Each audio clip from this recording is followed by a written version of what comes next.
Good afternoon all friend, চলে আসলাম ভাইয়ের বাড়িতে। তো আজকে আমরা নিয়ম অনুসারে একটু মাছ ছুঁবো, যেটা মাছ ছুঁতে হয় আর কি। সবাই আছে বাড়ির সবাই। তো এই যে গুড আফটারনুন। Good afternoon.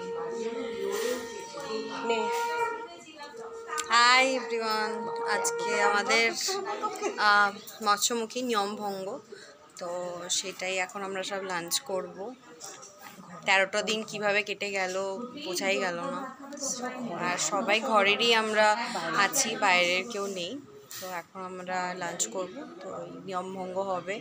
এতদিন ধরে তো আমাদের নিরামিষ চলছিল, শুধু আলু সেদ্ধ ভাত। অ্যান্ড ফাইনালি এখন থেকে আমরা নর্মাল আবার যেরকম লাইফ ছিল সেরকম আমাদের হবে।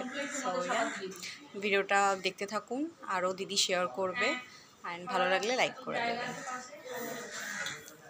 তো দেখলেন তো, শুনলেনই বোনের কাছে সম্পূর্ণটা। তো যাই হোক, এখানে ভিডিওটি শেষ করছি। নেক্সট ভিডিওর সাথে খুব শিগগিরই দেখা হচ্ছে। ভালো থাকুন, সুস্থ থাকুন, আর এতক্ষণ ভিডিওটা দেখার জন্য অসংখ্য ধন্যবাদ প্রত্যেককে।